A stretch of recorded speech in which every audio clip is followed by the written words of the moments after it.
The Lagos state government has taken a major step in the fight against online abuse and exploitation. A new policy has been unveiled to combat technology-facilitated sexual and gender-based violence. It is part of the state government's efforts to protect residents from online abuse, intimidation, and exploitation. Speaking at the ceremony, wife of Lagos State Governor Dr. Ibijoke Sowonlu highlighted the urgent need for structured intervention in response to the new and complex avenues for abuse that have emerged with digital expansion. Our fight against SGBV must be holistic, survivor-centered, and sustained across communities, institutions, and policy frameworks, both online and offline. Also, allow me to also recall a significant milestone achieved recently, the commissioning of the remodeled police gender-based violence and family support unit at the Harold Shodipo precinct in Ikeja. That project represents a practical demonstration of our commitment under the Teams Plus agenda to build institutionalized structures that guarantee justice, protection, and timely response for survivors. Dr. Ibijoke Sowunlu commended the Domestic and Sexual Violence Agency (DSVA) for recognizing the urgency of addressing the technology-facilitated abuse, describing it as a real and evolving threat to women, children, and marginalized individuals. And digital platforms in coordinating their efforts to prevent digital abuse and ensure effective remedies for survivors. It provides the blueprints for a Lagos where online spaces are safe, where digital tools are used responsibly, and where perpetrators, whether behind screens or on the streets, are held accountable. As we inaugurate the technical working group, I charge its members to pursue implementation with passion, urgency, and unwavering dedication. The success of this policy depends greatly on your commitment to translating the framework into tangible results that improve lives, strengthen institutions, and ensure justice. Delivering the welcome address, the SVA Executive Secretary Titilola Vivo Adeniyi described the unveiling as a landmark step in confronting emerging digital threats. She emphasized that the policy strengthens Lagos's capacity to detect and respond to online abuse that mirrors offline violations. Today's launch seeks to achieve the following key objectives: formally introduce and disseminate the policy on TF-SGBV, providing a unified framework for prevention, reporting, investigation, and response. It will also seek to enhance the capacity of key stakeholders, including law enforcement, regulatory agencies, civil society organizations, educators, and digital service providers to identify, address, and prevent technology-enabled violations.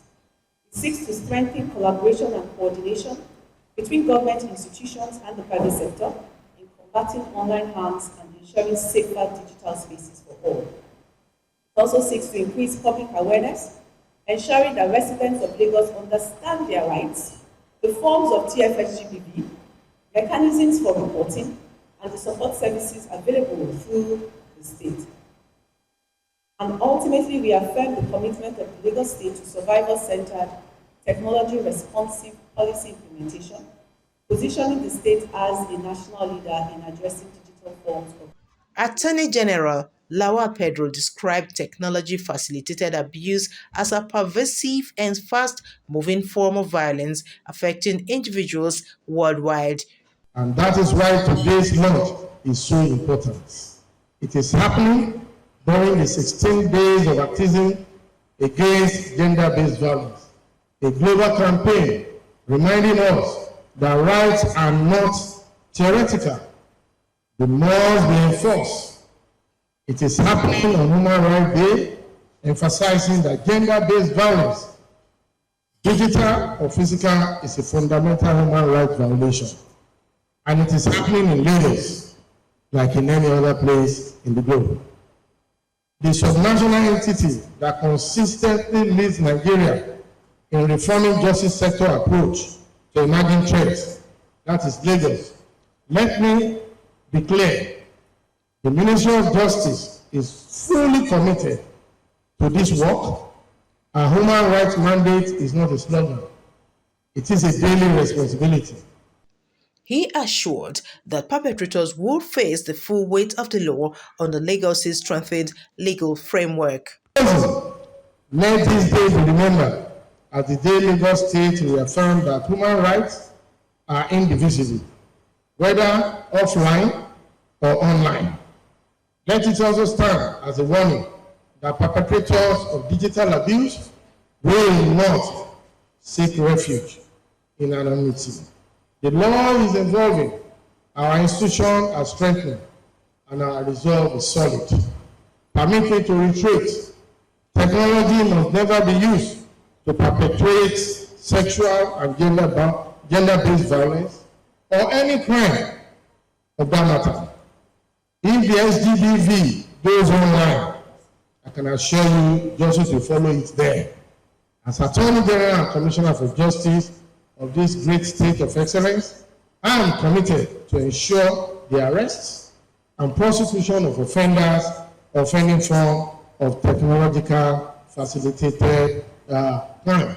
This policy represents a necessary and strategic step towards strengthening our legal, investigative, and operational frameworks to protect victims, prevent abuse, and ensure accountability. I commend all stakeholders, experts, partner organizations, and advocates whose dedication made this document possible. We are also part of this document. We are also part of the committee. Your efforts reflect a shared resolve to safeguard the vulnerable, uphold human dignity, and reinforce the rule of law in a rapidly evolving technological environment.